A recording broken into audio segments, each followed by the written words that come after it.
Alright, if you're a Game of Thrones and House of the Dragon fan and you thought that a Knight of the Seven Kingdoms was going to stay small, quiet and simple, episode 3 says otherwise. You impudent little wretch. What's happened to your hair? I cut it off, brother. I didn't want to look like you. Hey everyone, welcome back to Ryan Milky 14. It's Ryan here, bringing you deep dives into the world of Game of Thrones, House of the Dragon and all things fantasy. Today, we're exploring episode 3 of A Knight of the Seven Kingdoms, The Squire. Before we jump in, I want to let you know that this is going to be a deeper, more detailed breakdown than what we did for episodes 1 and 2. We're really digging into the lore, the political nuances and the character development that shaped this episode. And finally, before we dive in, I want to highlight that this is a spoiler-free breakdown. We're focusing purely on the lore and the immediate events of episode 3, without delving into any future plot points or surprises. So no worries about spoilers here, just pure, in-depth lore discussion. And as always, a huge thank you to HBO for the 2026 press pass and the opportunity to bring you this in-depth analysis. This episode may look small on the surface, but lore-wise, it's massive. We get a Targaryen identity reveal, Blackfire history echoes, anti-Targaryen political tension, prophecy, and the moment that defines Dunk as a true knight. Let's get into it.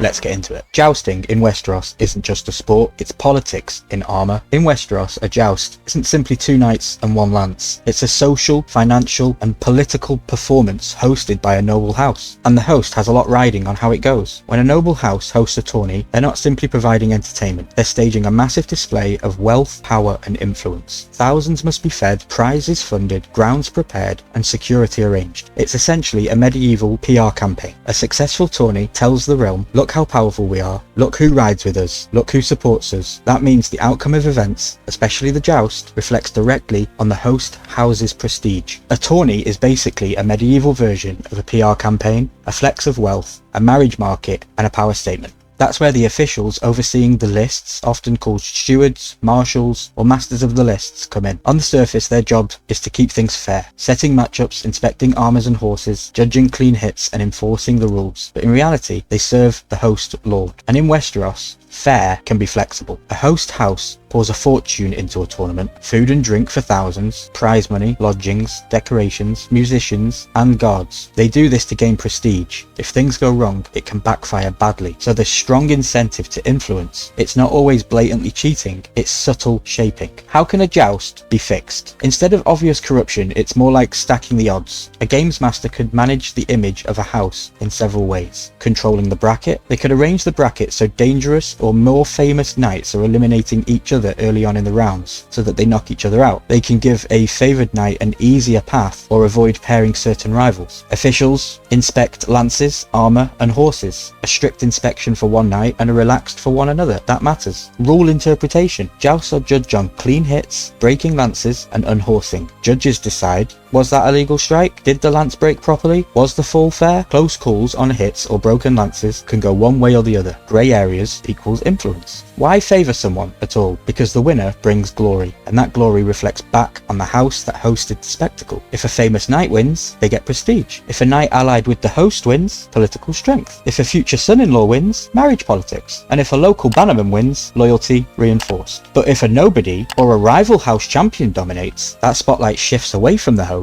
A badly run tournament can make a house look cheap, weak, or even disorganized. A successful one makes them look powerful, wealthy, and influential. So the games master isn't just running sport, he's managing the image of the house. Egg, a prince hiding from a dynasty.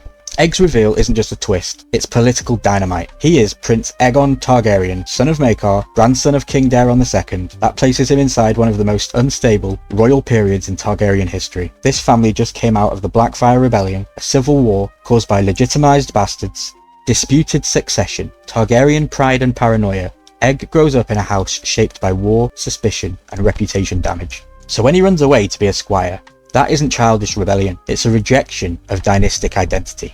He wants to learn what rule looks like from the ground, not the throne. That is politically radical. Maekor versus Baelor, the hammer and the anvil. Egg mentions his father Maekor and his uncle Baelor through songs and jokes, but the history is serious. At the Redgrass Field, Baelor led the charge, the hammer, while Maekor held the line, the anvil. Together, they crushed Daemon Blackfire. That history saved the dynasty, but it also created a house obsessed with loyalty, fear of betrayal, harsh discipline. Maekor is shaped by war, and that explains his severity. Egg, however, grows into the opposite, empath over force. This episode quietly asks, what happens when a child raised in post-Civil War trauma chooses compassion instead of strength?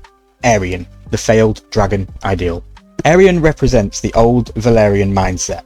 He believes Targaryens are superior, fear equals respect, cruelty equals strength. His armor mimics dragons, creatures extinct for 50 years. That matters. The Targaryens lost dragons, but some of them still act like they have them. Aerion's cruelty isn't just personal, it's political regression. He represents the kind of ruler that creates rebellions, while Egg represents the kind of ruler that prevents them. It's just hard to accept that a knight might be so dishonourable, let alone a prince. Why is that hard? No, They're incestuous aliens, though. Blood magicers and tyrants who've burned our lands, enslaved our people, dragged us into their walls without a mote of respect for our history or our customs. The Fossaway rant, small folk memory. Raymond Fossaway's anti-Targaryen speech is huge world building, because we usually see history from kings, lords, or even dragon riders, but here we see memory from the Reach. They remember fields burned, wars started by succession disputes, foreign conquerors using fire and blood magic. This show reminds us that the Targaryens are not universally beloved. They are tolerated because of power.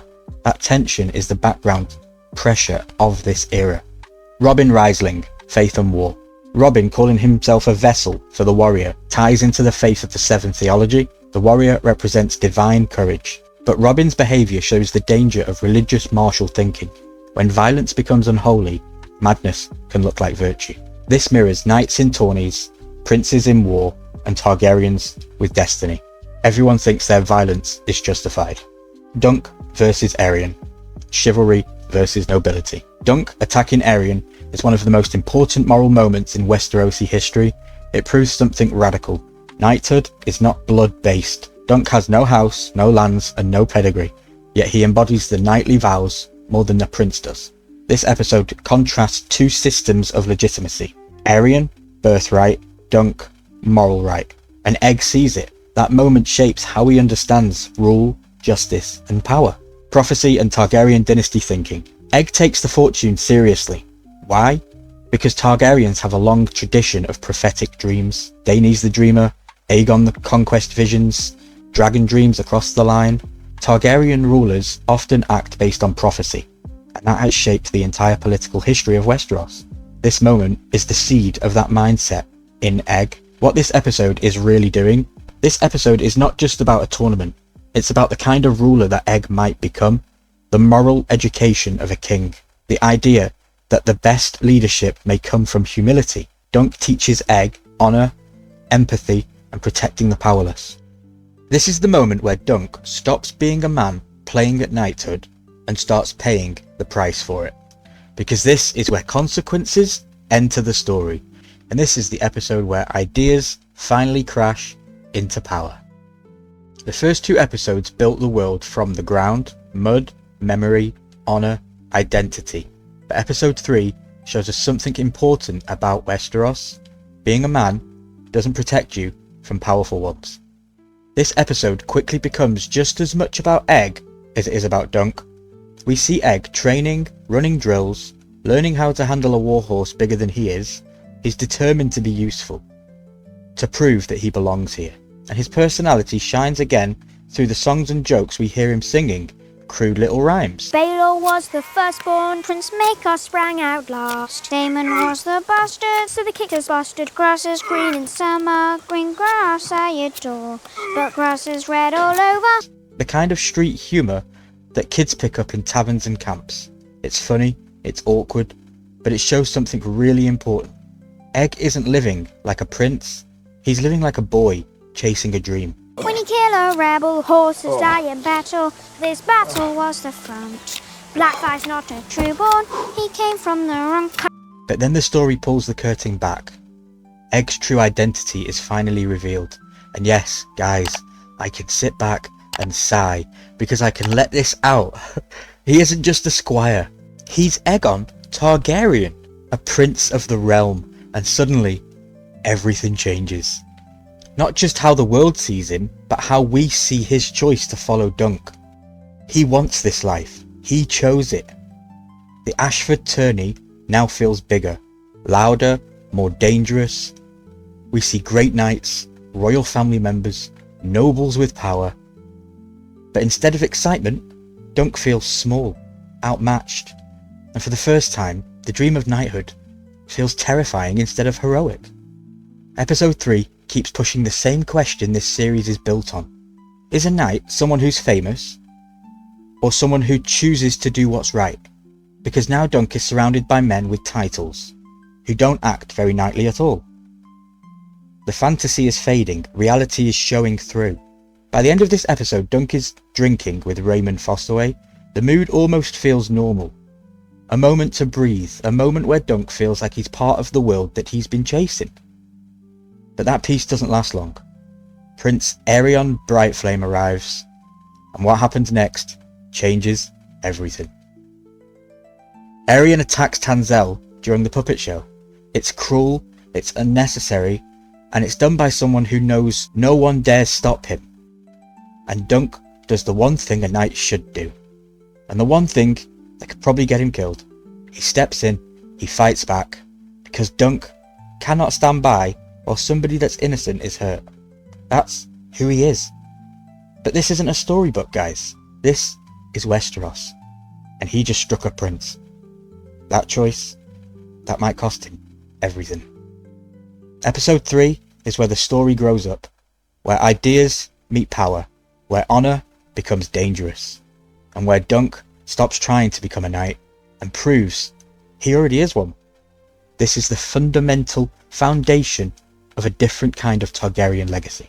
Episode 3 is where the personal story becomes historical, and for the book lovers out there, here are a few interesting differences between the original Dunk and Egg stories and what we are shown on screen. Egg's identity in the show, the reveal of Egg as Prince Aegon Targaryen, is dramatic, but in the books it's a little bit more gradual and subtle. Robin Riesling. In the book, Robin is quieter and less defined. The show explains his role, giving him more personality and depth. The jousting accident. The book handles tournament injuries more subtly, while the show has emphasised the shock and brutality. Aerion Brightflame. His cruelty is more immediate and visual in the show, whereas in the books, it's more nuanced and implied. Dunk and Egg's bond. The show adds more warmth and humour to their relationship, while the books are a bit more understated. Prophecy and the fortune angle. The series brings prophecy to the forefront, while the books, you could say it's a bit more ambiguous. None of these changes break the spirit of the story though, they just shift emphasis for television. Egg isn't just a runaway prince anymore, he's a political idea, and Dunk isn't just a hedge knight, he's shaping the future of Westeros without even knowing it. Okay guys, and that's episode 3 of A Knight of the Seven Kingdoms. Bigger stakes, bigger consequences, and bigger turning point. What did you think of the shift in tone this week? Do you think that Dunk did the right thing? Or did he just sign his own death sentence? What did you think of the reveal and the deeper themes here? Drop your thoughts below, I literally read everything. And if you're enjoying these deeper lore cuts, hit the like and subscribe button, plenty more coming. And before we wrap up, just a fun little note, HBO has graciously moved episode 4 up to February 6th, that's right, that's this Friday, and that just so happens to be my birthday. So clearly it wasn't anything to do with the Super Bowl, it was all my doing. I reached out to HBO through the emails and they kindly moved the episode just for me. Hold on. What do you mean it wasn't just for me? Right, well we can pretend, right? Hold on. So let's celebrate both the episode and my birthday this Friday. I can't wait to dive into it with all of you.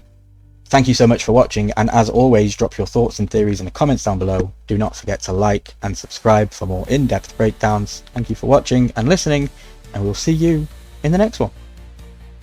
Hold on.